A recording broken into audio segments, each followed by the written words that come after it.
Salut, c'est Cyril, j'espère que vous allez bien. Je vous rejoins aujourd'hui pour vous parler d'un livre de Kamel Daoud, un roman aux éditions Flammarion. Ce livre s'appelle Houri et c'est un livre très intéressant. C'est un roman vraiment poignant avec une écriture puissante comme en est capable Kamel Daoud. Je vais vous parler de ce livre aujourd'hui. Alors, dans un premier temps, je vais vous parler de l'histoire. Je vais vous expliquer en fait ce qui nous est raconté, quelle est l'histoire du roman, dans les grandes lignes en tout cas. Et puis ensuite, je vais vous dire en fait de quel sujet parle Kamel Daoud, quels sont les sujets traités par ce roman, parce que ce sont des sujets précis qui sont traités dans ce roman. Et ensuite, en fin de vidéo, je vous dirai quel est mon avis sur ce magnifique livre. J'ai spoilé, vous l'avez vu, c'est un livre que j'ai beaucoup aimé, mais je vous dirai en fin de vidéo à quel point je l'ai aimé et surtout pourquoi. Il y a longtemps, un vieux prophète du nom d'Ibrahim rêva d'égorger son fils pour plaire à son Dieu taquin. Au dernier moment, alors que la jugulaire battait au sommet de la montagne, sur la pierre de l'autel, et que l'enfant ferma les paupières pour se cacher de la mort, Dieu fit descendre du ciel un bélier.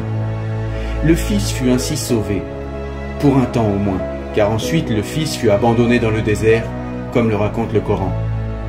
Et depuis cette affaire, petit et tard, on égorge des moutons à la place des gens. Pas toujours, cependant. Alors l'histoire, on va suivre la jeune Aube, qui est une femme désormais, et qui se souvient qu'elle a été une victime de la guerre civile algérienne, ce qu'on a appelé la décennie noire, qui a eu lieu entre le début des années 90 et le début des années 2000. Et en fait, Aube, elle habitait dans un village qui s'appelle Atchekala. Et en fait, dans ce village, il y a eu plus de 1000 morts, qui ont été égorgés par les islamistes. Et elle faisait partie, de ces personnes. Mais l'égorgeur, l'a mal égorgée. Et donc, du coup, elle a réchappé de son égorgement et elle a survécu à son égorgement. Et donc dans le livre, c'est très important, elle en garde une trace là comme ça qui va d'une oreille à l'autre. Elle appelle ça le sourire dans le livre. Et en fait, elle est enceinte, c'est important de le dire, elle est enceinte et en fait elle va tout au long de l'histoire, presque tout le temps, parler à son fœtus et par l'intermédiaire de ce dialogue entre elle et son fœtus, elle va nous raconter en réalité comment elle a vécu cet égorgement. Elle va nous raconter comment la guerre d'Algérie est traitée dans son pays et surtout comment on empêche les victimes de la guerre civile algérienne de parler de ce qu'ils ont vécu et d'être reconnus à juste titre comme des victimes. C'est-à-dire qu'en gros, ce qui nous est montré dans le roman par l'intermédiaire de l'héroïne, Aube, c'est que la guerre d'Algérie, la guerre, pas contre la France, pas cette guerre d'Algérie-là, mais la guerre entre Algériens, la guerre civile algérienne, la décennie noire, est une guerre dont on n'a pas le droit de parler en Algérie. Il y a même une loi pour cela, je l'ai appris lors de ce roman. Il y a une loi qui empêche de parler de cela. Donc c'est un livre qui va, je l'ai dit, nous raconter tout cela. Et donc, on va suivre Aube. Et Aube, elle va nous raconter, la condition de la femme en Algérie. Elle va nous raconter comment elle a vécu, les suites de son égorgement, comment elle est revenue à la vie. Parce que quand elle s'en est sortie, elle appelle ça sa deuxième naissance. Donc, c'est un moment important. Elle a perdu toute sa famille, évidemment décimée. Elle est la seule rescapée. Donc, comment elle vit ça? Comment elle essaye de gérer cette mémoire dans un pays qui refuse de se souvenir, qui refuse même qu'il y ait des recherches sur cette guerre, qui refuse qu'on parle de cela, qui a même du mal avec les gens qui ont des séquelles ou des cicatrices de ces moments-là, et c'est le cas de Aube. Et puis, elle va retourner au village où elle a été égorgée pour pouvoir montrer, dit-elle, à son fœtus, lui montrer d'une manière symbolique évidemment, mais montrer là où tout a commencé selon elle, et là où sa sœur est décédée parce que sa sœur a été égorgée sous ses yeux et que c'est quelque chose qui va la marquer tout au long de sa vie et qui va la marquer tout au long de l'histoire que nous allons vivre avec elle. Quand c'est arrivé, j'ai fermé les yeux. La mort, ce sont 1000 personnes qui chuchotent, font chut, un doigt sur les lèvres, avancent en récitant quelque chose de mystérieux, puis examine l'obscurité de la chambre où 2 fillettes s'enroulent dans un tigre dessiné sur une couverture chaude. L'une est âgée de 8 ans, grande et maigre, et son rire la protège des morsures des chiens, des piqûres de guêpes, du froid, des coups de sa mère et des épines. La seconde a 5 ans. Elle a sa sœur aînée pour mère, pour père et pour sœur. Elles se taisent pour entendre la terre remuer par des bottes. Écoute, toi aussi. Cette histoire ne possède pas de langue dehors, pas de drapeau ni de date fixe, puisqu'on peut la revivre à n'importe quel moment. Elle n'aligne pas de vétérans vaniteux, pas de photos. Elle ne montre qu'un trou et une cicatrice au cou, un sourire. On a entendu des pas, puis des conversations brèves, puis des pas. Ils se rapprochaient. Quand ils ont atteint notre lit, au sol, j'ai senti de lourdes chaussures sales sur ma couverture et une odeur que celle des peaux de mouton qu'on laisse pourrir au soleil pour les faire sécher. J'ai fermé encore plus les yeux, car parfois ça se passe ainsi. Si l'on mure ses paupières, les choses dangereuses disparaissent.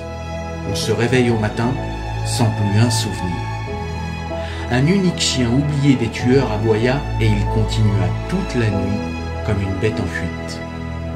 Pourquoi est-ce que je crois que ces hommes sont des chevaux encore aujourd'hui? Des chevaux s'envolent, et je vois un soleil irréel dans une main, une lampe, et une robe de femme, une jupe avec une ceinture et des cartouches de fusil. On me tracta brusquement par les pieds alors que je n'avais pas fini d'imaginer des explications. Puis on me tira les cheveux d'une main et ma tête, où je me réfugiais, se renversa sur le sol, hors du lit. Quelqu'un se pencha et je sentis son souffle sur mon front, avec une odeur de carcasse. Il murmure à l'oreille d'un autre complice qu'il faut agir vite, mais ça allait durer 21 ans. Quand on se fait égorger, on n'y croit pas, car ça ne fait pas mal. Mais on a l'impression qu'on a agrandi la porte sur l'hiver et que le ventre prend froid. J'ouvre la bouche en grand. Je distingue un bruit de petit os qui se brise, ou une branche, ou un stylo cassé. C'est mon larynx, je crois. Je veux crier. Mais je bois sans cesse quelque chose de chaud et de généreux, mon propre sang. Soudain je comprends, je ne possède plus de voix. Je panique. Mes jambes remuent comme celles d'une noyée et j'espère agripper la main qui me tire les cheveux, mais le ruisseau m'inonde. Je vois le petit cours d'eau de Hatchakala, je vois un poulet mort, je vois la main de ma sœur écrasée sous une chaussure. Une onde glissante et glaciale déborde de ma gorge vers mon ventre. J'ouvre les yeux. Dans l'obscurité piétinée, ma sœur prononce un mot qui ressemble à un pleur, et j'imagine qu'elle a supplié ou gémi. L'homme juché au-dessus de moi appuie un genou sur mon ventre. Il grotte contre son couteau ou le manque de temps. Alors, surpris, il se tourne vers elle. Je vois ses dents pourries dans sa barbe étincelante de bave et les éclats de la lampe de son acolyte. Il n'a pas achevé son travail. Il articule « Au nom de Dieu » et fait pivoter ma tête vers l'est où le soleil se cache encore. Il se montre furieux. Sa main tire sur mes cheveux au moment où j'essaie de ne rien dire pour ne pas le mettre davantage en colère, lui et son couteau. Ma sœur le fixe avec de grands yeux qui l'invitent à je ne sais quoi, et elle semble converser avec lui, dans ce silence halluciné depuis des heures. Il s'étonne peut-être, car il desserre son étreinte. Les chiens arrivent dans ma poitrine. Je me noie avec toute l'eau chaude de mon sang qui veut refluer dans mon corps. Cette accalmie nous laisse croire que tout est infondé, qu'il ne se passe rien et que fermer très fort les yeux fera venir le matin en le tirant par ses cheveux dorés. Distinctement, j'entends ma sœur appeler l'homme. Il me lâche. Il se tourne vers elle, puis je perçois une lutte, comme s'il se disputait la couverture au tigre. Il n'y a nulle part où aller. Alors que les deux hommes se houspillent, ma sœur prononce quelque chose qui se perd dans la fuite d'eau de sa gorge. Je ferme les yeux et j'ai l'idée la plus folle, la plus idiote. Je me mets à compter dans le gargouillement. Je croise le regard intense de ma sœur et je ferme encore les yeux comme si je devais creuser un trou en moi-même. Une fosse, une porte dérobée à tous. J'ai pissé.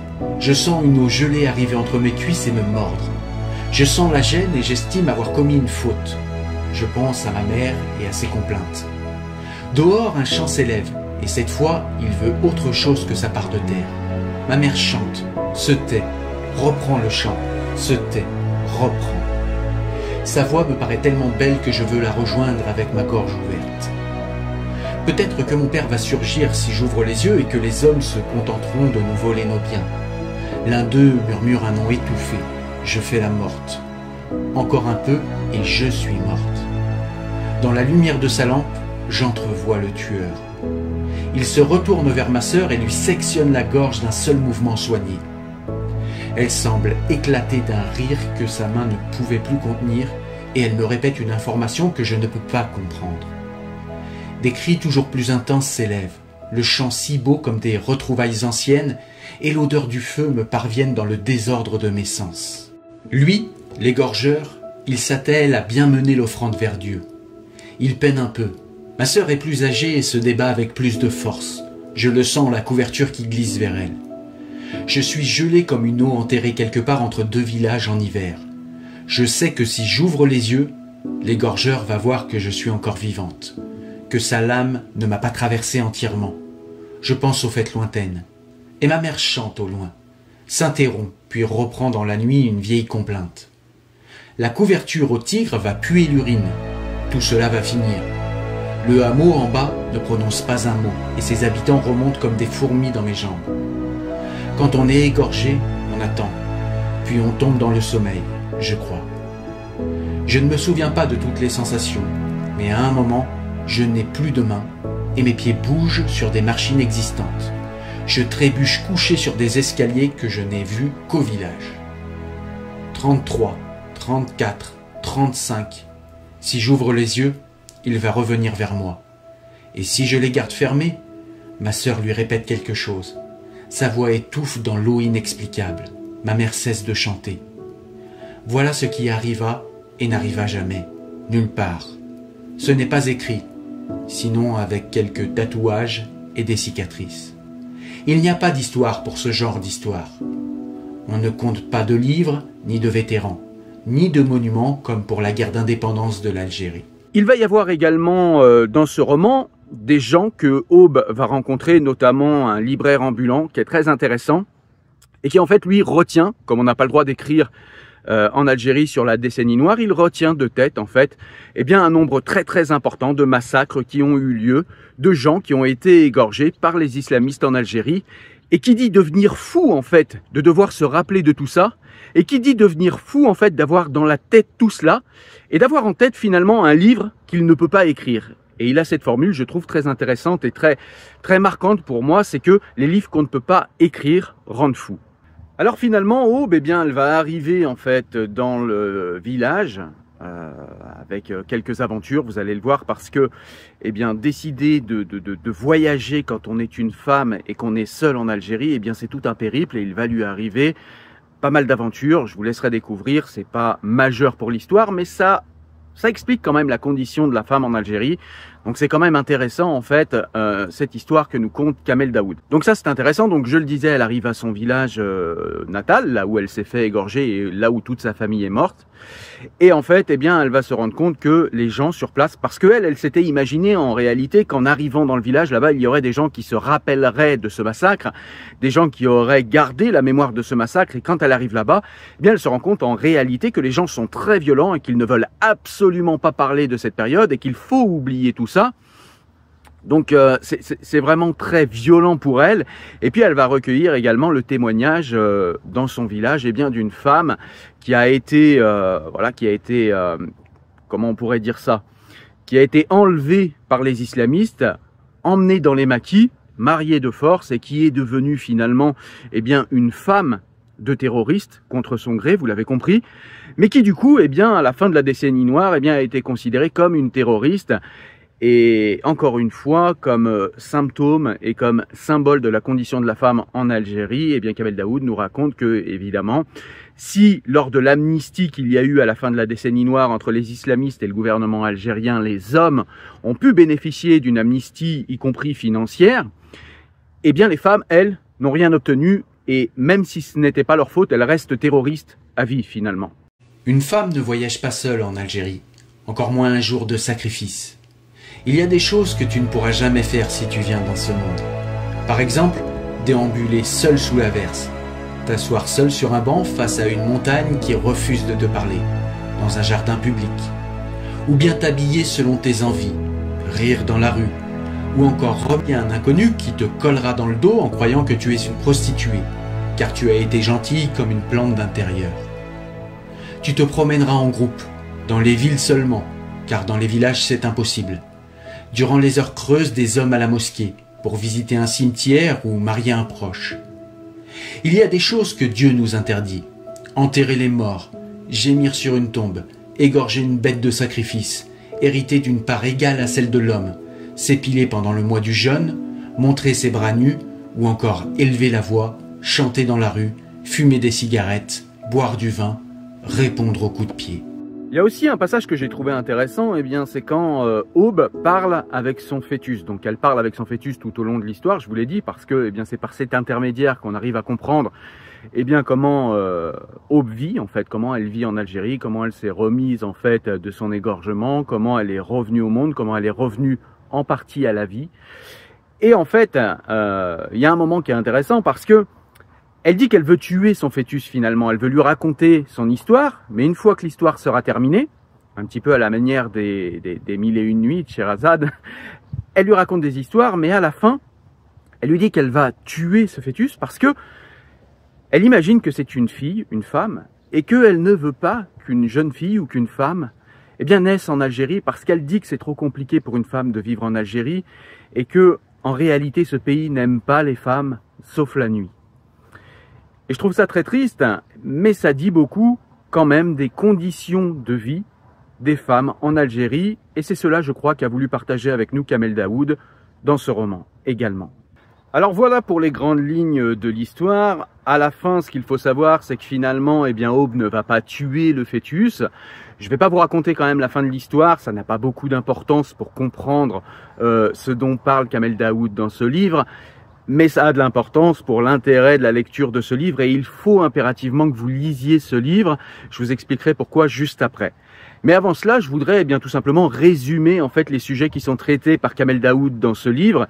Tout simplement, il va nous parler en fait de la décennie noire algérienne, cette décennie noire que le peuple algérien veut oublier et dont le gouvernement algérien a fait un tabou parce qu'il n'y a pas de recherche autorisée sur cette période. On ne sait pas combien il y a eu de victimes, précisément on ne sait rien, alors que il nous est montré dans le roman que finalement pour la guerre d'Algérie, c'est-à-dire la guerre contre la France, alors là il n'y a aucun problème, on a des chiffres précis, on a des gens qui font des recherches tout le temps, on a des victimes qui sont traitées comme des héros, comme des héroïnes, on a des gens qui savent précisément tout ce qu'il s'est passé pendant la guerre d'Algérie alors que c'est une guerre qui a eu lieu bien avant.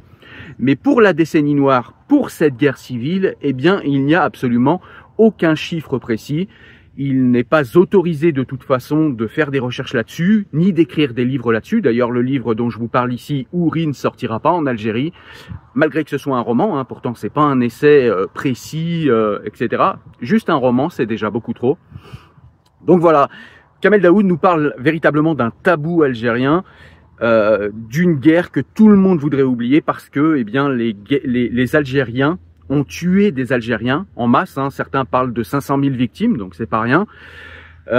Et puis, c'est au nom de la religion également qu'a eu lieu cette guerre. Et se rappeler de ça, c'est compliqué pour les croyants, parce que c'est un des sujets qui est également traité dans le livre, c'est le rapport entre le théologique et le politique, le rapport entre la religion et la société civile en Algérie, et ce rapport est quand même assez serré, c'est-à-dire que la religion est quand même présente de partout, et régit en fait les relations entre les citoyens, je ne sais pas si on parle de citoyens en Algérie, mais en tout cas entre les Algériens.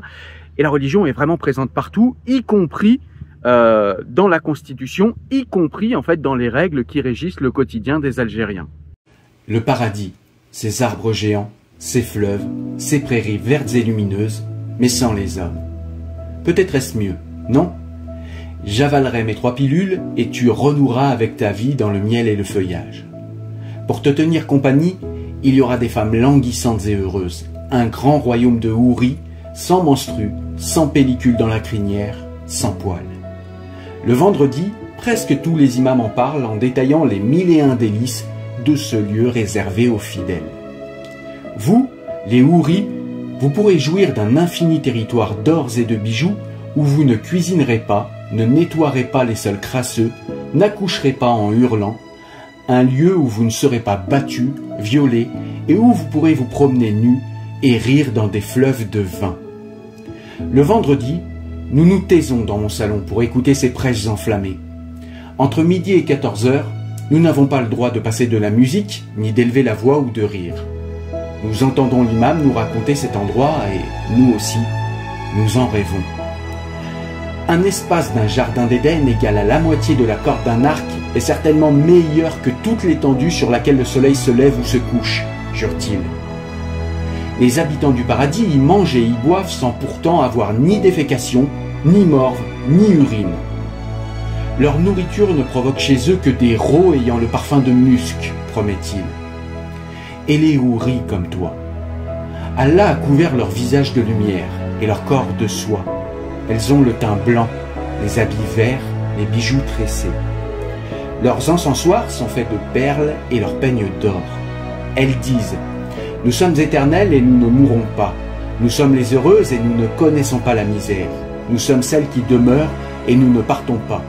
Nous sommes les satisfaites et nous ne nous mettons pas en colère. » crie-t-il l'index levé vers le ciel témoin. Les houris possèdent un pays à elles, et nous, en bas de l'échelle, nous sommes coincés là, dans cette vie, en Algérie. L'Éden est sans doute notre patrie perdue, à nous les femmes. C'est pour cette raison que les hommes nous en volent. C'est ce qui explique la rancune des mâles, leur meurtre, le voile, les crachats. Tout n'est qu'une histoire de jalousie masculine. Tu entends ?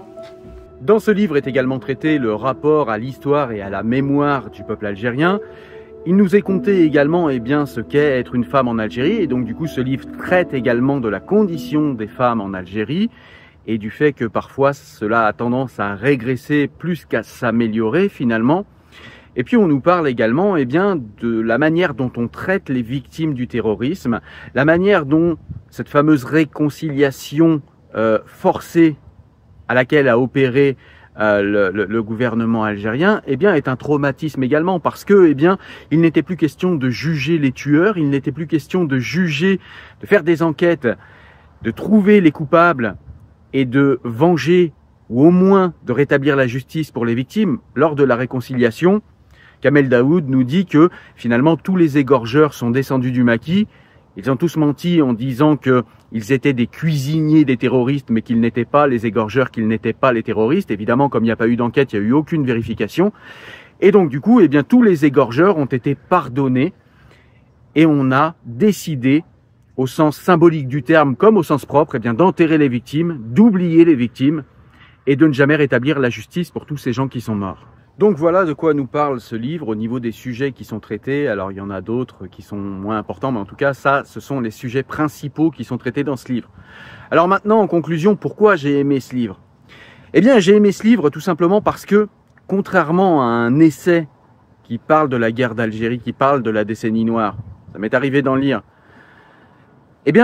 on comprend les choses, mais on ne les ressent pas en réalité. On ne pleure pas devant des chiffres, c'est quelque chose qui est communément admis. On ne pleure pas devant des statistiques. On ne pleure pas devant des chiffres de milliers de morts.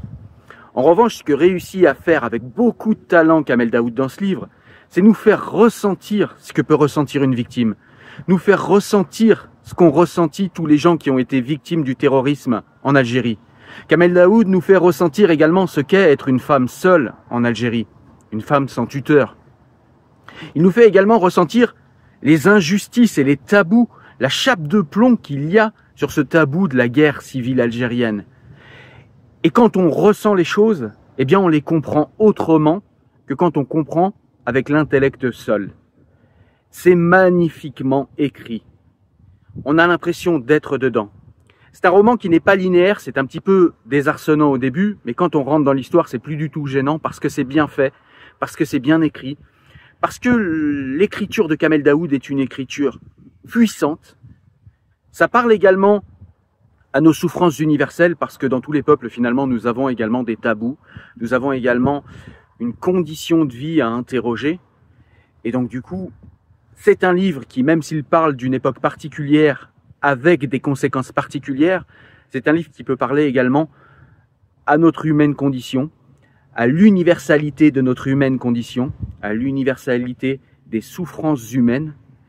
Et donc c'est un livre très très puissant dont il faut impérativement lire le texte en cet début de rentrée littéraire. Il faut lire ce livre de Kamel Daoud, Houris, aux éditions Flammarion. Je vous le conseille très très fortement. Voilà, j'espère que vous avez aimé la vidéo. Je vous rappelle que, eh bien, vous êtes de plus en plus nombreux à nous écouter en podcast. Donc, pour ceux qui ne le savent pas, je vous rappelle qu'on a un podcast, que j'édite un podcast et qu'il est disponible sur toutes les plateformes, Spotify, Apple Podcast, Deezer, bref. Je suis partout. Vous pouvez également participer au financement de la chaîne si vous trouvez que le travail que je fais ici le mérite. Et d'ailleurs, il y en a qui financent déjà la chaîne par les abonnements YouTube ou bien en me donnant de l'argent sur PayPal. Je remercie très fortement ces gens. Ça m'encourage à faire un travail toujours plus sérieux, toujours plus rigoureux, toujours plus ambitieux sur cette chaîne. Donc merci à vous. Il me reste à vous remercier tous de me regarder. Likez si vous avez aimé, partagez la vidéo si vous pensez que ce livre peut plaire à quelqu'un et que ce résumé peut donner envie à des gens de lire, parce que c'est le but de la chaîne. Je vous dis à très bientôt, portez-vous bien. Ciao.